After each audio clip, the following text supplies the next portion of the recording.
فإن رجع المقر عن إقراره قبل إقامة الحد عليه أو في وسطه قبل رجوعه وخلي سبيله۔ پھر اگر اقرار کرنے والے نے اپنے اقرار سے رجوع کر لیا حد جاری ہونے سے پہلے اس پر حد جاری ہونے سے پہلے یا اس کے درمیان، تو اس کا رجوع قبول کر لیا جائے گا اور اس کا راستہ چھوڑ دیا جائے گا۔ ایک شخص ہے جس نے اپنے اوپر زنا کا اقرار کیا، اس کی تفصیل پیچھے گزر چکی، اور اقرار کے نتیجے میں اس پر حد کا فیصلہ ہوا۔ اگر وہ زانی شادی شدہ تھا تو رجم کا فیصلہ ہوگا، اور اگر غیر شادی شدہ ہے، غیر محسن ہے، جس کی تفصیل آگے آ رہی ہے، تو اس پر 100 کوڑے کا فیصلہ ہوگا۔ فیصلہ ہو گیا لیکن ابھی حد اس پر جاری نہیں ہوئی ہے، سنگسار اور پتھر مارنا شروع نہیں ہوا، کوڑے لگانے شروع نہیں ہوئے، اس سے پہلے وہ اپنے اقرار سے رجوع کرنا چاہتا ہے، رجوع کر لیا، یا پتھر مارنا شروع ہو گیا، کوڑے مارنے شروع ہو گئے، درمیان میں آ کر کے اس نے اپنے اقرار سے رجوع کر لیا، تو وہ اس کا یہ اقرار معتبر ہوگا یا نہیں ہوگا؟ امام وقت اور قاضی وقت اس کے اقرار کو قبول کریں گے یا نہیں؟ تو کہتے ہیں کہ اس کا اقرار قبول کر لیا جائے گا اور اس کو چھوڑ دیا جائے گا۔ حضرت معاذ اسلمی رضی اللہ تعالیٰ عنہ کو جب صحابہ نے پتھر مارا اور پتھر کی تاب نہ لا کر وہ بھاگنے لگے، صحابہ نے پیچھا کیا اور پتھر مار کر ان کو ہلاک کر دیا۔ بعد میں جب سرکار دو عالم صلی اللہ علیہ وسلم کو یہ خبر پہنچی اور بتایا گیا کہ حضرت معاذ اسلمی بھاگنے لگے تھے، تو اللہ کے رسول نے فرمایا فَهَلَّا تَرَكْتُمُوهُ، تم نے اسے چھوڑ کیوں نہیں دیا؟ تمہیں چھوڑ دینا چاہیے۔ اس لیے اگر کوئی اقرار سے رجوع کرتا ہے تو اس کا یہ رجوع معتبر ہوگا اور پھر اس کو چھوڑ دیا جائے گا۔ دوسری بات کہ اقرار سے رجوع کرنا یہ در حقیقت ایک خبر ہے، وہ یہ کہنا چاہتا ہے کہ ہم نے غلط اقرار کیا تھا، ہم نے خواہ جھوٹ کا اقرار کر لیا تھا، تو وہ اس کا اقرار سے رجوع کرنا ایک خبر ہے، اور خبر میں جیسے کذب کا احتمال ہوتا ہے ویسے صدق کا احتمال ہوتا ہے، اور ظاہر ہے کہ اقرار سے رجوع کرنے کے بعد جو وہ گویا ایک خبر دے رہا ہے، اس خبر کی تکذیب کرنے والا کوئی ہے نہیں، اس لیے اس کا یہ اقرار معتبر ہوگا، اور اقرار سے رجوع کر رہا ہے تو یہ رجوع معتبر ہوگا، اور معتبر ہونے کا مطلب یہ ہے کہ جو حد اس پر نافذ ہونے والی تھی یا ہو رہی تھی وہ ساقط ہو جائے گی۔ البتہ کوئی اگر حق العبد کا اقرار کرتا ہے، کسی کے بارے میں قصاص کا اقرار کیا کہ میرے اوپر فلاں کا قصاص ہے، یا اسی طرح کسی اور مال کا اقرار کیا اور پھر اس اقرار سے رجوع کرتا، تو یہ رجوع معتبر نہیں ہے۔ کیوں؟ پیچھے آ چکا ہے کہ حق العبد ہے، بندے کا حق ہے، اگر وہاں پر اقرار کے بعد رجوع کر رہا ہے تو گویا رجوع ایک خبر ہے اور خبر کی تکذیب کرنے والا موجود ہے،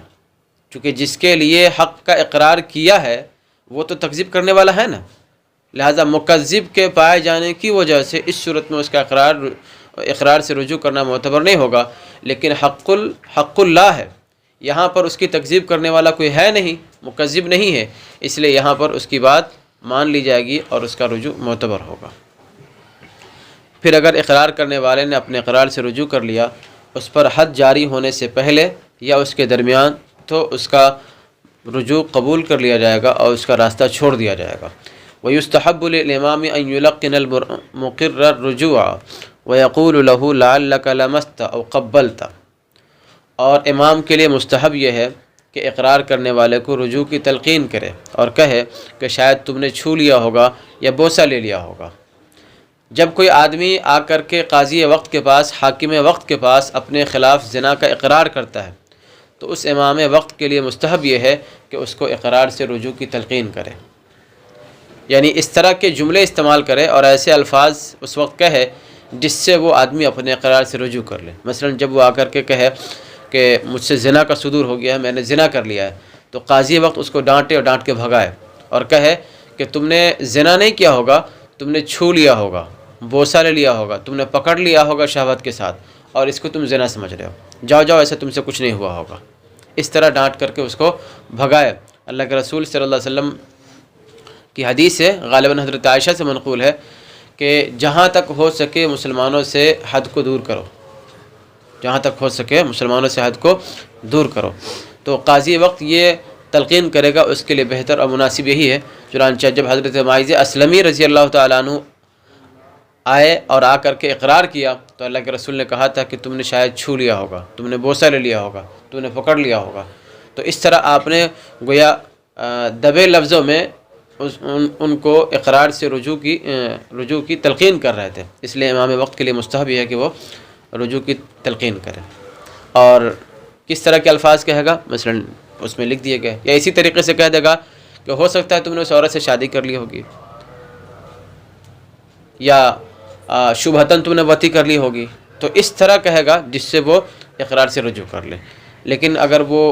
اتنا کہنے کے باوجود نیک دل انصاف ہے، نیک دل انسان ہے، وہ چاہتا ہے کہ ہم پر حد جاری ہو ہی جائے، تو پھر کوئی حرج کی بات نہیں ہے، سارے ثبوت کے بعد اس پر حد جاری کیا جائے گا. والرجل والمرأة في ذلك سواء غير أن المرأة لا تنزع عنها ثيابها إلا الفرو والحشو. مرد اور عورت اس میں برابر ہیں، مگر یہ کہ عورت سے اس کا کپڑا نہیں نکالا جائے گا سوائے گدا اور زائد کپڑے کا. عورت ہے، مرد ہے، حد کے سلسلے میں دونوں برابر ہیں. ظاہر ہے کہ جس طرح رجم مردوں کا ہوگا ایسے ہی عورتوں کو کیا جائے گا. کوڑا مارنا ہے تو جس طرح مرد کو کوڑا مارا جائے گا، عورت کو بھی کوڑا مارا جائے گا. البتہ مرد کا کپڑا اتار کر کے مختلف حصوں پر مارا جائے گا، لیکن عورت کا کپڑا نہیں اتارا جائے گا، اس لیے کہ عورت کا کپڑا اتارنے میں بے پردگی ہوگی، اس لیے عورت کا کپڑا نہیں اتارے گا. البتہ بدن پر اگر اس نے کچھ زائد کپڑے پہن رکھے ہیں، موٹی سی جیکٹ پہن رکھی ہے، یا اور کوئی موٹا کپڑا پہن رکھا ہے جس سے چوٹ رک جائے، کوڑا لگے اور کوڑا لگنے کے بعد تکلیف عورت کو محسوس نہ ہو، تو ایسے کپڑے کو نکال دے گا. اس لیے کہ اگر یہ کپڑا پہنے ہوئے ہوگی تو جو حد اور کوڑا لگانے کا مقصد فوت ہو جائے گا، اس لیے زائد کپڑے اتار دیے جائیں گے. البتہ جس کپڑے سے جسم کا پردہ ہوگا اس کپڑے کو باقی رکھا جائے گا، ورنہ اس میں اس کی سطر، اس کی جو سطر ہے، اس کا جو سطر ہے وہ کھل جائے گا. تو زائد کپڑا وہ نکال دیا جائے گا، اور جو کپڑا ضرورت کے بقدر ہے جس سے سطر ہو رہا ہے اس کپڑے کو رکھا جائے گا. وَإِنْ حَفَرَ لَهَا فِي الرَّجْمِ جَازَ وَإِنْ حُفِرَ لَهَا فِي الرَّجْمِ جَازَ. اور اگر اس کے لیے گڑھا کھودا گیا رجم میں تو جائز ہے. پتھر مارنا ہے اور اس کو سنگسار کرنا ہے، تو ایسی صورت میں اگر اس کے لیے گڑھا کھود دیا گیا سینے تک، اور پھر اس کو گڑھے کے اندر رکھا گیا اور پھر اس کو مارا گیا، تو ظاہر ہے کہ اگر وہ اچھلے گی بھی، کودے گی بھی، ادھر ادھر بھاگے گی بھی، تو باہر تو دوڑ کے بھاگے گی بھی نہیں، اور پھر کسی نہ کسی حد تک وہ پردے میں رہے گی. اس لیے اگر گڑھا کھود کے گڑھا میں رکھ کر کے اس کو مارا جائے تو یہ جائز ہے. حضرت غامدیہ رضی اللہ تعالیٰ عنہ کے لیے اللہ کے رسول نے وہ گڑھا کھودوایا تھا، تو گڑھے کے اندر سینہ تک اتنا کھود دے اور پھر اس کے اندر رکھ کر کے اس کو تب کنکر مارے، اور اگر نہ تو پھر بیٹھا کر کے مارے تاکہ زیادہ سے زیادہ پردہ ہو سکے. وَإِنْ حُفِرَ لَهَا فِي الرَّجْمِ جَازَ. اور اگر اس کے لیے گڑھا کھودا گیا رجم میں تو جائز ہے. وَلَا يُقِيمُ الْمَوْلَى الْحَدَّ عَلَى عَبْدِهِ وَأَمَتِهِ إِلَّا بِإِذْنِ الْإِمَامِ.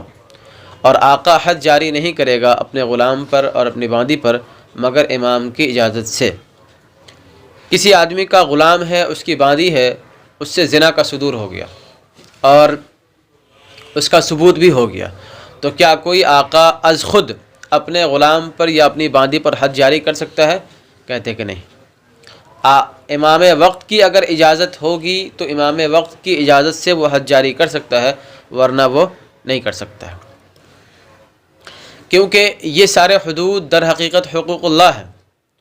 اور اللہ کے حقوق کو اللہ یا اس کا نائب ہی وصول کرے گا. امام وقت اور بادشاہ وقت، عادل بادشاہ، یہ روئے زمین کے اندر اللہ کا خلیفہ اور اللہ کا نائب ہوتا ہے، لہٰذا یہ حقوق اللہ ہے، ان کو وصول کرنے کا حق حاکم وقت کو ہی ہوگا. البتہ وہ امام اگر کسی کو وصول کرنے کی اجازت دے دے کہ تم یہ حقوق وصول کر لو تو پھر اس کی گنجائش ہے. اس لیے بغیر امام وقت کی اجازت کے آقا حد جاری نہیں کر سکتا ہے، اور آقا حد جاری نہ کرے اپنے غلام پر یا اپنی باندی پر مگر امام وقت کی اجازت سے. فَإِن رَجَعَ أَحَدُ الشُّهُودِ بَعْدَ الْحُكْمِ قَبْلَ الرَّجْمِ ضُرِبَ الْحَدَّ وَسَقَطَ الرَّجْمُ عَنِ الْمَشْهُودِ عَلَيْهِ وَإِن رَجَعَ بَعْدَ الرَّجْمِ حُدَّ الرَّاجِعُ وَحْدَهُ وَزَمِنَ رُبَعَ الدِّيَةِ. اور اگر ایک گواہ فیصلے کے بعد رجوع کر لے رجم سے پہلے تو تمام پر حد جاری کی جائے گی اور مشہود علیہ سے رجم ساقط ہو جائے گا۔ اور اگر رجم کے بعد رجوع کیا تو صرف رجوع کرنے والے پر حد جاری کی جائے گی اور ربع دیت کا وہ ضامن ہوگا۔ صورت مسئلہ یہ ہے کہ 4 گواہوں نے آ کر کے کسی مرد یا کسی عورت کے خلاف زنا کی گواہی دی اور قاضی نے ساری تحقیق کے بعد زنا کی جو سزا ہے اس کا فیصلہ کر دیا۔ شادی شدہ ہے تو رجم کا، کنوارا ہے تو حد کا، 100 کوڑے کا فیصلہ کر دیا۔ فیصلہ کرنے سے پہلے رجم سے پہلے کسی ایک گواہ نے اپنی گواہی سے رجوع کر لیا، کہا کہ قاضی صاحب ہم سے غلطی ہو گئی، ہم اپنے اقرار سے اور ہم اپنی گواہی سے رجوع کرتے ہیں۔ تو کہتے ہیں کہ ایک کے رجوع کرنے کی وجہ سے اب سب پر کوڑے لگائے جائیں گے، سب پر حد قذف اور حد تہمت جاری ہوگی۔ کیوں؟ جس ایک نے رجوع کیا ہے گویا وہ یوں کہنا چاہ رہا ہے کہ ہم نے تہمت لگائی تھی، تو وہ تو صراحتاً قاذف ہے، قاذف تہمت لگانے والا، تو اس پر حد قذف تو جاری ہوگی۔ اور جب اس ایک کے رجوع کر لینے کے بعد گواہ چونکہ اب 3 ہی ہو گئے نا، اور قرآن کہتا ہے والذین یرمون المحصنات ثم لم یأتوا بأربعۃ شہداء فاجلدوہم 80 جلدہ،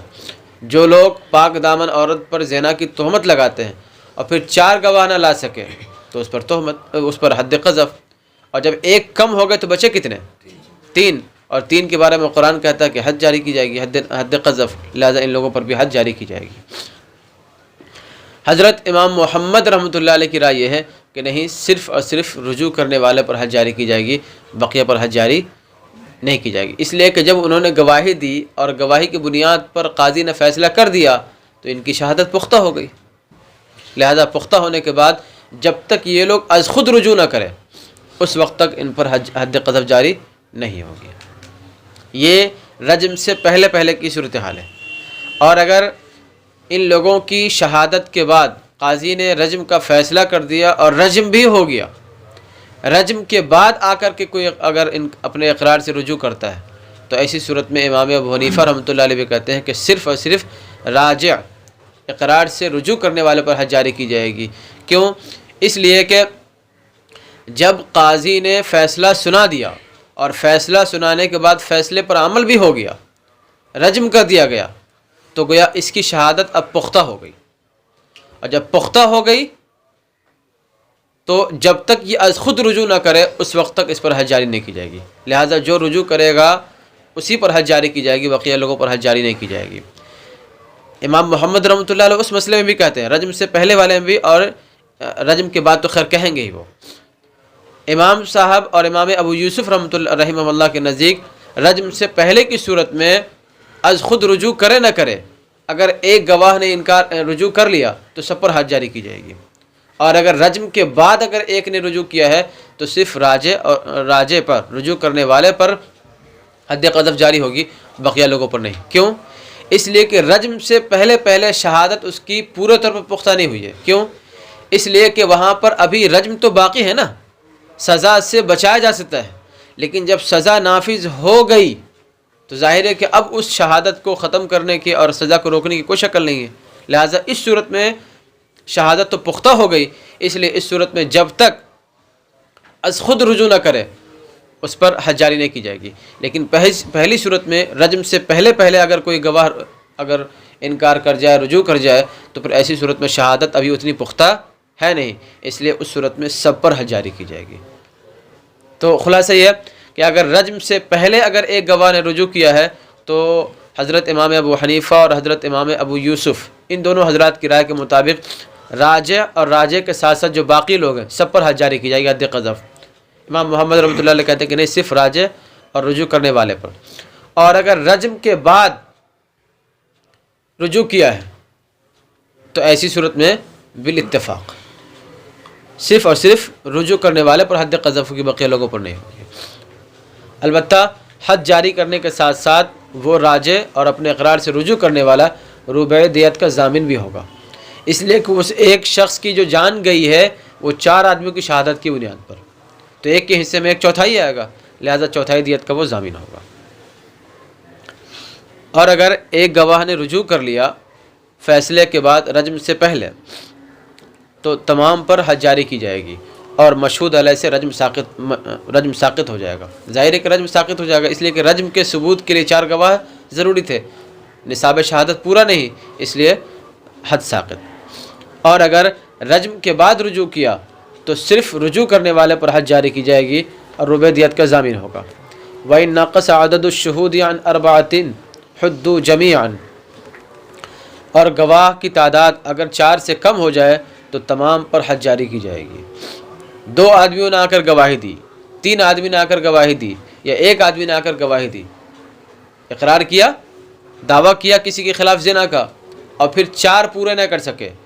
تنہا آیا یا 2 لے کر کے آیا یا 3 لے کر کے آئے، 4 پورے نہیں کر سکے، تو ایسی صورت میں جتنے لوگ آئے ہیں اس کے خلاف گواہی دینے کے لیے، یا جتنے لوگوں نے آ کر زنا کا دعویٰ کیا ہے، سب لوگوں پر، اکیلا ہو تو اکیلے پر، 2 ہو تو 2 پر، 3 ہو تو 3 پر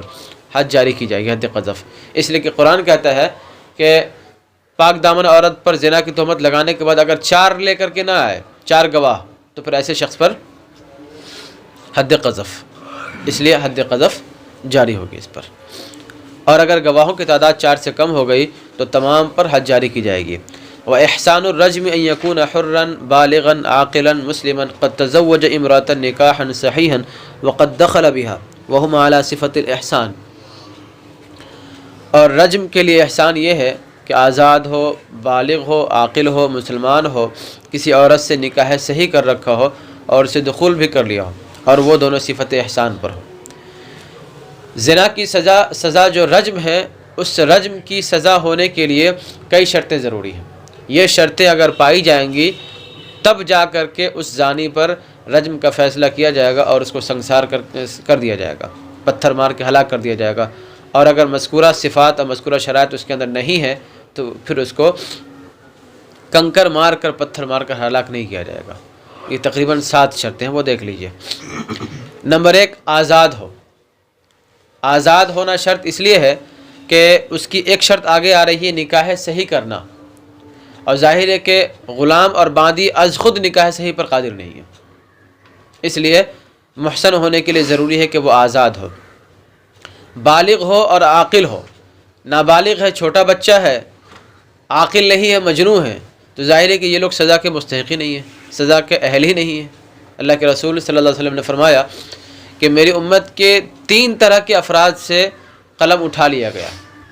بچہ یہاں تک کہ بالغ ہو جائے، سونے والا یہاں تک کہ بیدار ہو جائے، اور مجنون یہاں تک کہ وہ عاقل ہو جائے۔ تو چونکہ بچہ ہے اور مجنون ہے،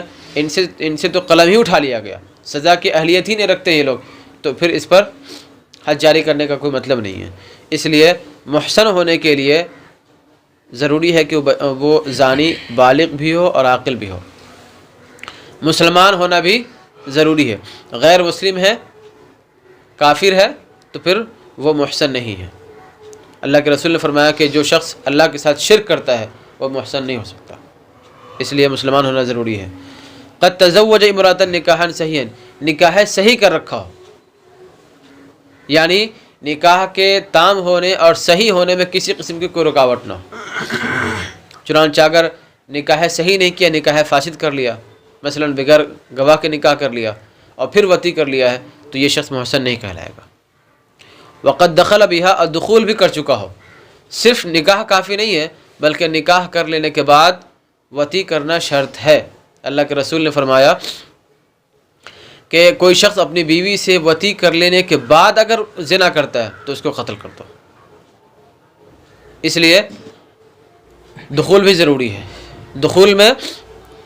صرف دخول کافی ہے، انزال وغیرہ کی شرط نہیں ہے۔ وَهُمْ عَلَى صِفَةِ الْإِحْسَانِ، اور وہ دونوں کے دونوں صفت احسان پر ہو۔ احسان کا مطلب یہ ہے کہ صغیرہ نہ ہو، مجنونہ نہ ہو، کافرہ نہ ہو۔ کافرہ کا مطلب وہ ذمیہ وغیرہ نہ ہو۔ اگر ان میں سے کوئی ایک ہے، مجنون ہے یا صغیرہ ہے یا پھر وہ ذمیہ ہے، تو پھر یہ دونوں صفت احسان پر نہیں ہیں۔ لہٰذا یہ 7 شرطیں اگر پائی جائیں گی تب جا کر کے رجم ثابت ہوگا اور رجم کی سزا نافذ ہوگی، ورنہ نہیں۔ اور رجم کے لیے احسان یہ ہے کہ آزاد ہو، بالغ ہو، عاقل ہو، مسلمان ہو، کسی عورت سے نکاح صحیح کیا ہو اور اسے دخول بھی کر لیا ہو، وہم علی صفت الاحسان، اور وہ دونوں کے دونوں صفت احسان پر ہو۔ ولا یجمع فی المحسن بین الجلد والرجم، اور جمع نہیں کیا جائے گا محسن کے اندر کوڑا اور رجم کو۔ کسی محسن سے اگر زنا کا ارتکاب ہو گیا ہے، زنا کا صدور ہو گیا ہے، تو اس کی سزا بس رجم ہے۔ رجم کے علاوہ اس کو کوڑے نہیں مارے جائیں گے، اس لیے کہ قرآن نے اس کی سزا صرف اور صرف رجم بیان کی ہے۔ اللہ کے رسول صلی اللہ علیہ وسلم نے حضرت معاذہ اسلمی کو یا حضرت غامدیہ رضی اللہ تعالیٰ عنہ کو آپ نے سنگسار کروایا تھا، الگ سے کوڑے نہیں لگوائے تھے۔ پھر یہ کہ کوڑا لگانے کی ضرورت ہی کیا ہے؟ اس کا تو کوئی مقصد ہی نہیں ہے، اس کا تو کوئی فائدہ بھی نہیں ہے، اس لیے صرف اور صرف سنگسار کیا جائے گا، کوڑے نہیں مارے جائیں گے۔ ولا یجمع فی البکر بین الجلد والنفی، اور باکرا میں جمع نہیں کیا جائے گا کوڑا اور شہر بدر، الا ان یری الامام ذلک مصلحۃ فیغربہ علی قدر ما یری، مگر ایک امام اس میں کوئی مصلحت دیکھے تو اس کو شہر بدر کر دے جتنا مناسب سمجھے۔ کوئی غیر محسن شخص ہے، غیر محسن سے اگر زنا کا صدور ہو گیا تو ایسا نہیں کہ اس کو کوڑے بھی لگائے گا اور شہر بدر بھی کر دے گا۔ یعنی اگر اس گاؤں کے اندر کسی ایک آدمی سے کسی غیر محسن سے، کمارا تھا مثلا، اس سے زنا کا صدور ہو گیا، تو اب یہ نہیں کہ اس پر 100 کوڑے بھی لگائے جائیں گے، 100 کوڑے نافذ کیے جائیں گے، اور 100 کوڑا لگ جانے کے بعد پھر اس کو کہا جائے گا کہ تم نیپال چلے جاؤ، یا تم کسی اور ملک چلے جاؤ، یا کسی اور ملک نہیں کہیں اور چلے جاؤ، یہاں سے دور چلے جاؤ۔ یہ شہر بدر ضروری نہیں ہے۔ امام وقت اگر مناسب سمجھے، دیکھے کہ زنا کا بھوت سوار ہو گیا اس پر، حد جاری کرنے کے بعد بھی اگر زندہ بچ گیا تو پھر زنا کا ارتکاب کرے گا، اس لیے کہ مزاج اس کا بہت خراب ہو گیا ہوا ہے۔ تو اب اگر حاکم وقت مناسب سمجھے تو اس کو جلا وطن کر دے، شہر بدر کر دے اور کہیں دور بھیج دے، ورنہ یہ ضروری، یعنی یہ حد کا حصہ نہیں ہے۔ امام وقت اگر مناسب سمجھے گا تو شہر بدر کرے گا، اور اگر مناسب نہیں سمجھے گا تو شہر بدر نہیں کرے گا۔ حضرت عمر اور حضرت ابوبکر رضی اللہ تعالیٰ عنہما سے شہر بدر کرنا منقول ہے، لیکن وہ حد کے حصے کے طور پر نہیں بلکہ وقت کے تقاضے اور وقت کے اعتبار سے مناسب پر محمول ہے۔ چنانچہ ایک شخص کو حضرت عمر رضی اللہ تعالیٰ عنہ نے حد جاری کرنے کے بعد شہر بدر کر دیا۔ وہ شخص گئے اور جا کر کے غالباً نصرانی ہو گئے۔ جب یہ خبر حضرت عمر کو پہنچی تو بہت قلق ہوا، ان کو بہت افسوس ہوا، اور قسم کھا کر کے کہا کہ اب آئندہ کسی کو شہر بدر نہیں کروں گا۔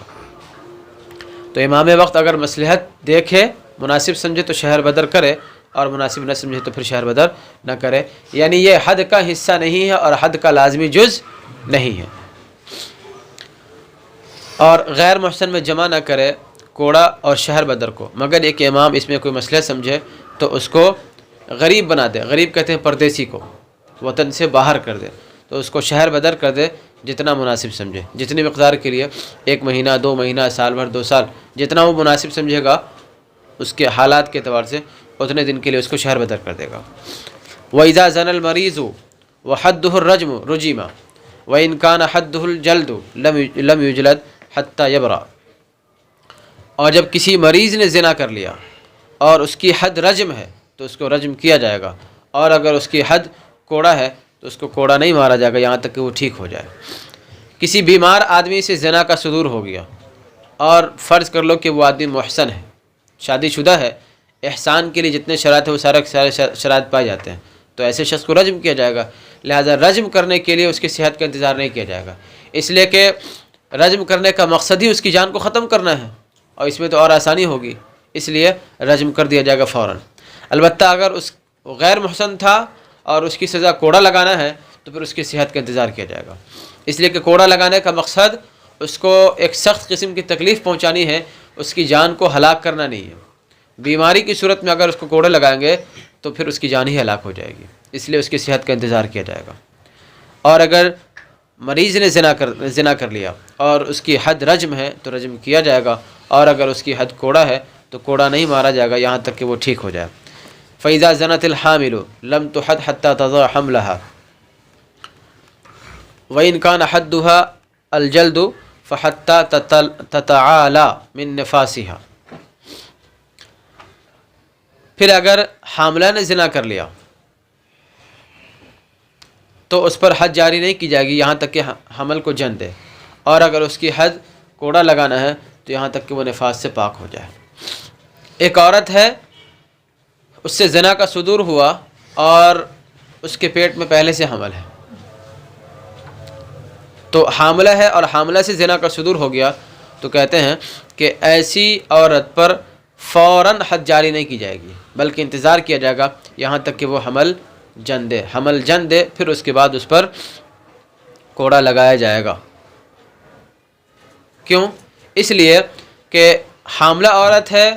اور زنا کے بعد، زنا کے ثبوت کے بعد فوراً اگر اس پر حد جاری کی جائے تو پھر قصور تو صرف زانیہ کا ہے نا،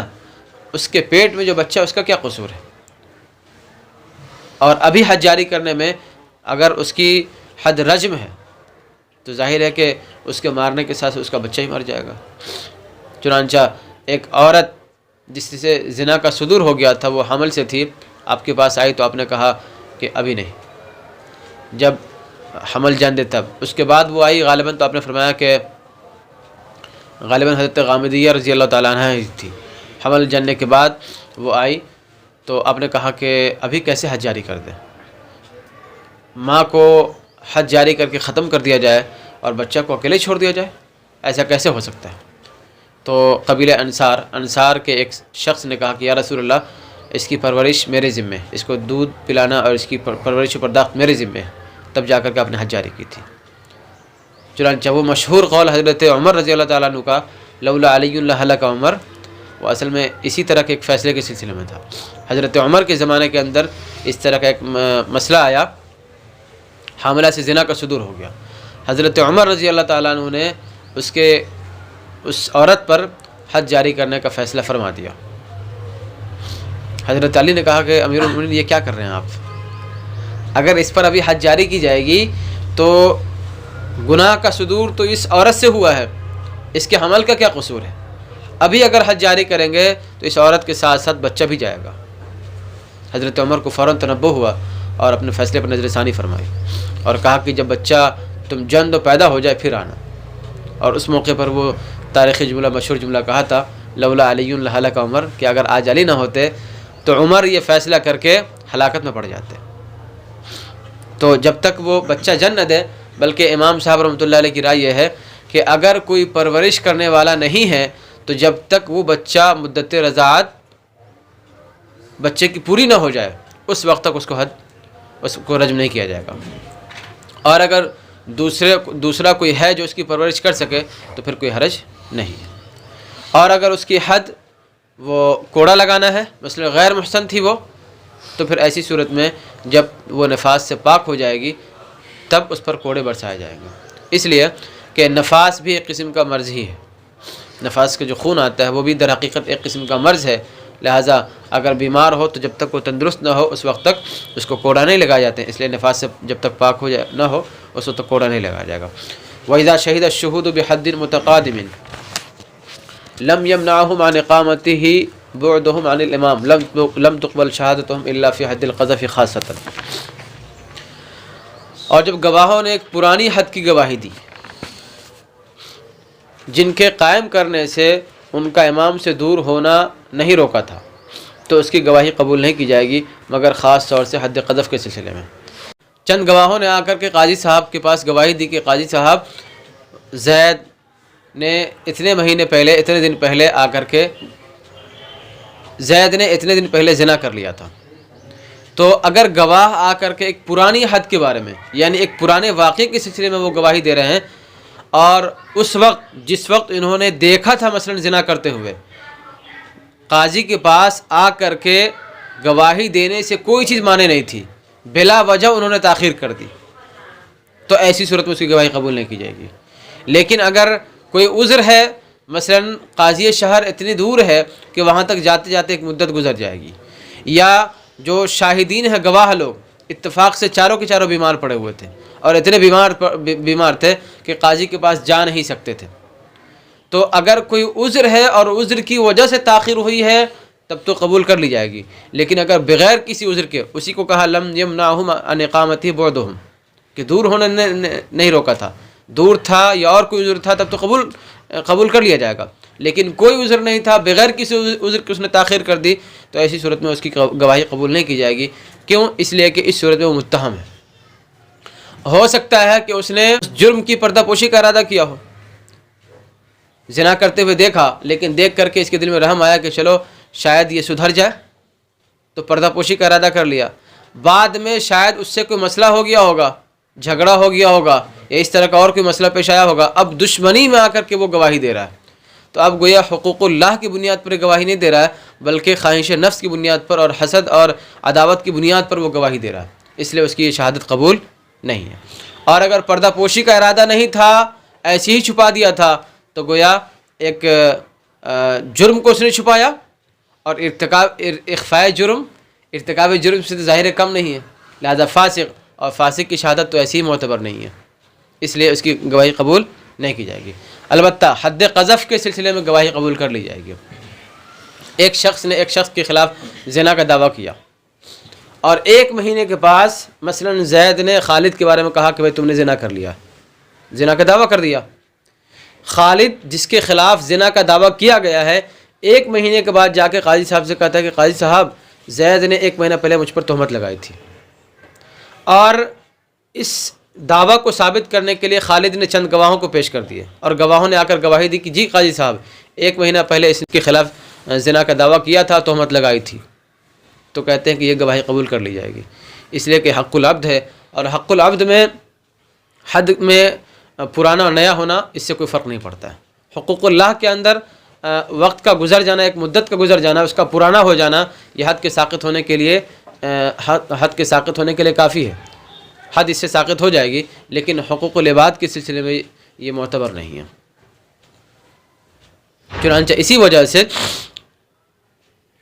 کوئی آدمی اگر حق العبد کا اقرار کرتا ہے اور اقرار کے بعد اقرار سے رجوع کرتا ہے تو رجوع معتبر نہیں ہوتا ہے، اس لیے اس میں ایک مدت کا گزر جانا، اس حد کا پرانا ہو جانا معنی نہیں رکھتا ہے، وہاں پر حد قذف جاری ہوگی۔ اور جب گواہوں نے کسی پرانی حد کی گواہی دی، حد کے جاری کرنے سے گواہوں کا امام سے دور ہونا نے نہیں روکا تھا، تو ان کی گواہی قبول نہیں کی جائے گی، مگر خاص طور سے حد قذف کے سلسلے میں۔ ومن وطیع امرأة اجنبیۃ فیما دون الفرج عذر، اور کسی شخص نے کسی اجنبی عورت سے فرج کے علاوہ میں وطی کر لی تو اس کو تعزیر کی جائے گی، فرج کے علاوہ اس کی ناف میں یا اس کی ران میں یا اور کہیں حصے پر اس سے وطی کر لی، بلکہ بعض نے لکھا ہے کہ اگر اس سے دبر میں وطی کر لی تو بھی یہ زنا کے معنی میں نہیں ہے، آگے تفصیل آ رہی ہے اس کی، تو ظاہر ہے کہ زنا نہیں، اور جب زنا نہیں تو پھر زنا کی سزا بھی نہیں ہوگی، البتہ ظاہر ہے کہ یہ بہت گھناؤنی حرکت ہے، بہت بڑا جرم کیا اس نے، اس لیے قاضی وقت جو سزا مناسب سمجھے گا وہ سزا اس پر نافذ کرے گا۔ اور کسی شخص نے اجنبی عورت سے وطی کر لی فرج کے علاوہ میں تو اس سے تعزیر کی جائے گی۔ ولا حد علی من وطیع جاریۃ ولدہ او ولد ولدہ وان قال علمت انها علی حرام، اور حد نہیں ہے اس شخص پر جس نے اپنے بیٹے کی باندھی یا اپنے پوتے کی باندھی سے وطی کر لی، اگرچہ اس نے کہا کہ مجھے معلوم تھا کہ یہ مجھ پر حرام ہے۔ ایک شخص ہے جس نے اپنے بیٹے کی باندھی سے یا پوتے کی باندھی سے وطی کر لی، اور وہ یہ بھی کہتا ہے کہ مجھے معلوم تھا کہ مجھ پر حرام ہے، لیکن پھر بھی اس پر حد جاری نہیں ہوگی، اس لیے کہ یہاں شبہ ملکیت موجود ہے۔ اللہ کے رسول صلی اللہ علیہ وسلم نے فرمایا تھا انت و مالک لابیک، کہ تم اور تمہارا مال تمہارے باپ کا ہے، تو اللہ کے رسول صلی اللہ علیہ وسلم کی اس حدیث کی وجہ سے باپ کو شبہ ملکیت ہے، اور شبہ کی وجہ سے حد ساقط، لہذا اگر کوئی آدمی اپنے بیٹے کی باندھی یا پوتے کی باندھی سے یا پوتے کی پوتے نیچے تک، بیٹے پوتوں میں سے نیچے تک کسی کی باندھی سے اگر وطی کر لے تو ایسی صورت میں اس پر حد جاری نہیں ہوگی، اس لیے کہ حد شبہ سے ساقط ہو جاتی ہے۔ وَإِذَا وَطِيَ جَارِيَةَ أَبِيهِ أَوْ أُمِّهِ أَوْ زَوْجَتِهِ أَوْ وَطِيَ الْعَبْدُ جَارِيَةَ مَوْلَاهُ وَقَالَ عَلِمْتُ أَنَّهَا عَلَيَّ حَرَامٌ حُدَّ وَإِنْ قَالَ ظَنَنْتُ أَنَّهَا تَحِلُّ لِي لَمْ يُحَدْ۔ اور جب کسی شخص نے اپنے باپ کی باندھی یا اپنی ماں کی باندھی یا اپنی بیوی کی باندھی سے وطی کر لیا، یا غلام نے اپنے آقا کی باندھی سے وطی کر لیا اور کہا مجھے معلوم تھا کہ مجھ پر حرام ہے، تو حد جاری کی جائے گی، اور اگر کہا کہ میرا خیال تھا کہ یہ میرے لیے حلال ہے تو اس پر حد جاری نہیں کی جائے گی۔ ایک شخص ہے اپنے باپ کی باندھی سے یا ماں کی باندھی سے یا بیوی کی خادمہ اور اس کی باندھی سے وطی کر لیا، یا ایک غلام تھا اس نے اپنے آقا کی باندھی سے کام چلا لیا اور اس سے وطی کر لیا، اور وہ کہہ رہا ہے کہ مجھے معلوم تھا کہ مجھ پر حرام ہے، تو حد جاری کی جائے گی، اور اگر اس نے کہا کہ میرا خیال تھا کہ یہ میرے لیے حلال ہے حرام نہیں ہے تو حد جاری نہیں کی جائے گی۔ اصل میں ہے کہ یہ سب ایک گھر میں رہتے ہیں، تو ایک دوسرے کی خدمت کرنا اور خدمت لینا اس کی گنجائش تو ہے، بہرحال لوگ ایک دوسرے سے لیتے ہیں، لہذا استمتاع کے اندر اس کا یہ خیال کرنا کہ میرے لیے حلال ہے، یعنی یہ سمجھنا کہ میرے لیے حلال ہے، اس کو تھوڑا سا قبول کر لیا جائے گا۔ باپ کی باندھی ہے، ماں کی باندھی ہے، بیوی کی باندھی ہے یا آقا کی باندھی ہے، ظاہری کہ یہ سب لوگ ایک ساتھ ایک گھر میں رہتے ہیں اور ایک دوسرے سے خدمت لیتے ہیں، اس کی گنجائش ہے، لہذا اس کا حلال گمان کر لینا یہ معتبر ہوگا، اور اس گمان کی وجہ سے اس کا حد ساقط ہو جائے گی۔ البتہ ایک گناہ کیا ہے اس لیے جو مناسب سزا ہوگی وہ تو دی جائے گی، لیکن حد ساقط یہ اس صورت میں ہے جب کہ وہ کہتا ہے کہ میرا خیال تھا کہ مجھ پر حلال ہے، اور اگر وہ کہتا ہے کہ نہیں مجھے معلوم تھا کہ حرام ہے میرے لیے، تو ظاہر ہے کہ پھر تو کسی قسم کا کوئی شبہ ہی نہیں ہے۔ اس لیے اگر وہ کہتا ہے کہ یہ حلال ہے اور حلال کا علم تھا اسے، تب تو حد جاری کی جائے گی۔ کسی نے اپنے باپ کی باندھی، ماں کی باندھی یا بیوی کی باندھی سے وطی کر لی، یا غلام نے اپنے آقا کی باندھی سے وطی کر لی اور وہ کہتا ہے کہ مجھ پر حرام ہے، تو حد جاری کی جائے گی، اور اگر وہ کہتا ہے کہ میرا خیال تھا کہ میرے لیے حلال ہے تو حد جاری نہیں کی جائے گی۔ کیوں؟ اس لیے کہ یہ سب لوگ ایک ساتھ ایک گھر میں رہتے ہیں اور ایک دوسرے سے خدمت لیتے ہیں اور اس کی گنجائش بھی ہے، لہٰذا اس کا علم اور اس کی جہالت یہ معتبر ہوگی۔ اگر وہ کہتا ہے کہ مجھے معلوم تھا کہ مجھ پر حرام ہے، تو ظاہر ہے کہ حد کو روکنے والی کوئی چیز ہے نہیں، اس لیے حد جاری کی جائے گی۔ لیکن اگر وہ کہتا ہے کہ مجھے لگا کہ شاید میرے لیے حلال ہے، یہ میرا خیال تھا کہ میرے لیے حلال ہے، تو اس کی یہ جہالت بھی معتبر ہوگی، اور معتبر ہونے کا مطلب ہے کہ اس سے حد ساقط ہو جائے گی، حد جاری نہیں کی جائے گی۔ ومن وطی جاریۃ اخیہ او عمہ وقال ظننت انہا علی حلال حد، اور کسی شخص نے اپنے بھائی یا چچا کی باندھی سے وطی کر لی اور کہا کہ میرا خیال تھا کہ یہ میرے لیے حلال ہے، تو حد جاری کی جائے گی۔ کیوں؟ اس لیے کہ بیٹا باپ کی باندھی سے یا باپ بیٹے وغیرہ کی باندھی سے، غلام اپنے آقا کی باندھی سے، اپنی بیوی کی باندھی سے، اس طرح ایک دوسرے سے خدمت لیتے ہیں، اس کی گنجائش ہے، لیکن بھائی کی باندھی سے، چچا کی باندھی سے، یہ سب تو الگ الگ رہتے ہیں نا، ان سے خدمت لینے کا کوئی مطلب نہیں ہے، ان کے اندر گنجائش بھی نہیں ہے، لہذا یہاں پر علم اور جہالت معتبر نہیں ہے۔ وہ کہے کہ مجھے معلوم تھا کہ میرے لیے حلال تھی یا حرام تھی، بہر صورت اس پر حد جاری کی جائے گی۔ کیوں؟ اس لیے کہ بیٹا باپ کی باندھی سے یا باپ بیٹے وغیرہ کی باندھی سے، غلام اپنے آقا کی باندھی سے، اپنی بیوی کی باندھی سے، اس طرح ایک دوسرے سے خدمت لیتے ہیں، اس کی گنجائش ہے، لیکن بھائی کی باندھی سے، چچا کی باندھی سے، یہ سب تو الگ الگ رہتے ہیں نا، ان سے خدمت لینے کا کوئی مطلب نہیں ہے، ان کے اندر گنجائش بھی نہیں ہے، لہذا یہاں پر علم اور جہالت معتبر نہیں ہے۔ وہ کہے کہ مجھے معلوم تھا کہ میرے لیے حلال تھی یا حرام تھی، بہر صورت اس پر حد جاری کی جائے گی۔ ومن زفت الیہ غیر امرأتہ وقالت النساء انہا زوجتک فوطئها فلا حد علیہ وعلیہ المہر، اور کسی شخص کو شب زفاف میں اس کی بیوی کے علاوہ کوئی دوسری عورت پیش کر دی گئی اور عورتوں نے کہا کہ یہ تیری بیوی ہے، پھر اس سے وطی کر لیا، فلا حد علیہ، تو اس پر حد نہیں ہے، وعلیہ المہر، اور اس پر مہر ہے۔ ایک شخص ہے جس کی نئی شادی ہوئی اور شادی کر کے آیا اور شب زفاف میں اپنی بیوی کے علاوہ کوئی اور عورت آ گئی اور اس سے وہ وطی کر لیا، تو ایسے شخص پر حد نہیں ہے۔ کیوں؟ اس لیے کہ یہ آج کے زمانے میں ہونے لگا ہے کہ اس کی تصویر اور پھر ویڈیو کالنگ اور پھر نہ جانے کہاں تک لوگ شادی سے پہلے ہی پہنچ جاتے ہیں، تو سارا شبہ ختم ہو جاتا ہے۔ لیکن پہلے بچے باپ کے بہت فرما بردار ہوا کرتے تھے۔ یہ گرچہ شرعی حق ہے کہ لڑکا لڑکی کو دیکھ کر کے شادی کرے، لیکن ماں باپ کے فرما بردار بہت ہوا کرتے تھے۔ باپ اور ماں نے کسی کے بارے میں کہہ دیا کہ بیٹا اس سے تم شادی کر لو تو کر لیتے تھے۔ پھر یہ کہ تصویر وغیرہ کا اتنا رواج نہیں تھا۔ عورت اگر آتی سسرال شوہر کے گھر میں، اور آج کی طرح لائٹ بھی نہیں ہوتی تھی، اس لیے وہاں پر اشتباہ ممکن ہے۔ کوئی اور عورت آ گئی تو اپنی بیوی اور غیر کے درمیان فرق کرنا اس کے لیے مشکل ہوگا۔ پھر یہ کہ عورتوں نے تو گواہی دی ہے نا، عورتوں نے تو کہا تھا نا کہ تیری بیوی ہے، لہٰذا اس کے پاس ایک مضبوط دلیل ہے، اور اس دلیل کی بنیاد پہ اس نے وطی کی ہے، لہٰذا ایسے شخص پر حد جاری نہیں ہوگی۔ البتہ چونکہ وطی کیا ہے اس لیے مہر دینا ہوگا، اس لیے کہ ضابطہ ہے کہ دارالاسلام میں ہونے والی وطی لا یخلو عن عقر او عقر، یا تو اس پر مہر دینا ہوگا یا حد جاری ہوگی، اور ظاہر ہے کہ شبہ کی وجہ سے حد تو ساقط، اور جب حد ساقط تو پھر مہر واجب، اس لیے مہر دینا ہوگا۔ اور جس مرد کے پاس اس کی بیوی کے علاوہ کوئی دوسری عورت شب زفاف میں پیش کر دی گئی اور عورتوں نے کہا کہ یہ تیری بیوی ہے، پھر اسے وطی کر لیا، تو اس پر حد نہیں ہے اور اس پر مہر ہے۔ ومن وجد امرأة على فراشی فوطأها فعلیہ الحد، اور کسی نے اپنے بستر پر کسی عورت کو پایا پھر اس سے وطی کر لیا، فعلیہ الحد، تو اس پر حد جاری ہوگی۔ کمرے میں گیا اور دیکھا کہ کوئی عورت سوئی ہوئی ہے اور چپ چاپ گیا اور اس سے مل لیا، تو کہتے ہیں ایسے شخص پر حد جاری ہوگی۔ کیوں؟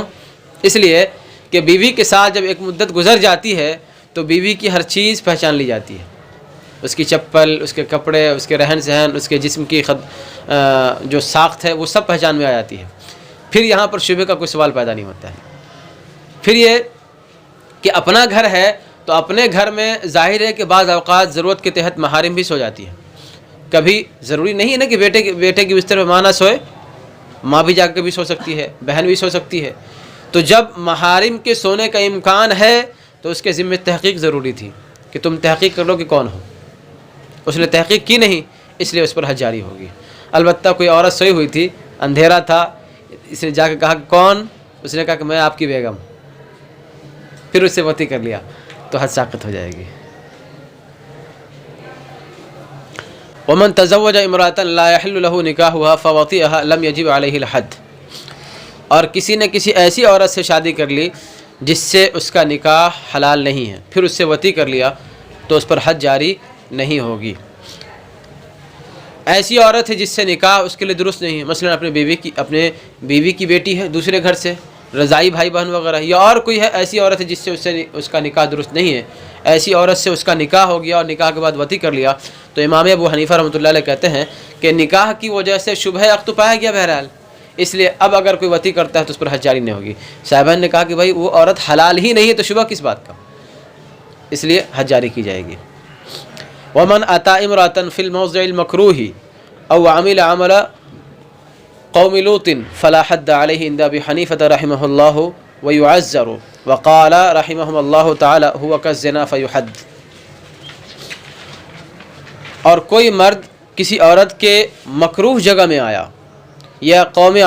لوط کا عمل کیا تو اس پر حد جاری نہیں ہوگی حضرت امام ابو حنیفہ رحمۃ اللہ علیہ کے نزدیک، اور تعزیر کی جائے گی، اور صاحبین نے فرمایا کہ وہ زنا کی طرح ہے، لہذا اس پر حد جاری کی جائے گی۔ مرد اگر کسی عورت کے دبر میں ملتا ہے یا کوئی مرد کسی مرد کے ساتھ قوم لوط والا عمل کرتا ہے تو امام ابو حنیفہ رحمۃ اللہ علیہ کے نزدیک اس پر حد نہیں ہوگی۔ کیوں؟ عورت سے اگر اس کے دبر میں ملا ہے تو ظاہر ہے کہ زنا کے معنی میں نہیں ہے، یہ زنا کے معنی میں نہیں ہے، لہٰذا اس پر حد جاری نہیں کی جائے گی۔ قوم لوط کا عمل کیا ہے تو اس پر بھی حد جاری نہیں کی جائے گی، اس لیے کہ دونوں تقریباً ایک ہی معنی میں۔ کیوں؟ اس لیے کہ زنا کے اس کی سزا کے سلسلے میں صحابہ کے درمیان اختلاف ہو گیا، چنانچہ حضرت خالد بن ولید رضی اللہ تعالیٰ عنہ نے حضرت ابو بکر رضی اللہ تعالیٰ عنہ کو ایک خط لکھا، اس میں لکھا کہ جس علاقے میں وہ تھے کہ اس طرف جس طرح مرد عورتوں سے نکاح کرتا ہے ایسے یہاں پر بعض مرد مرد سے نکاح کرتے ہیں اور اس سے ملتے ہیں۔ حضرت ابو بکر کو جب یہ خط موصول ہوا تو حضرت ابو بکر نے صحابہ کو جمع کیا، اور جمع کرنے کے بعد ان سے پوچھا تو مختلف صحابہ کی مختلف رائے آئی۔ کسی نے کہا کہ جلا دیجیے، کسی نے کہا کہ پہاڑ پر چڑھا کے اس کو دھکیل دیا جائے، کسی نے کہا کہ کسی اونچی جگہ پر اونچی دیوار پر رکھ اس کو آدھے منہ گرا دیا جائے۔ سب سے سخت حضرت علی رضی اللہ تعالیٰ عنہ کا قول تھا کہ اس کو جلا دیا جائے، آگ میں جلا دیا جائے۔ چنانچہ اس پر اتفاق ہوا اور پھر حضرت خالد بن ولید کو لکھ دیا گیا کہ اس کو آگ میں جلا دو۔ امام صاحب کہتے ہیں کہ اگر یہ زنا کے معنی میں ہوتا تو صحابہ کا یہ اختلاف کیوں ہوتا کہ اس کو جلا دیجئے یا پتھر پر چڑھا پہاڑ پر چڑھا کے اس کو لڑکا دیجئے، گرا دیجئے۔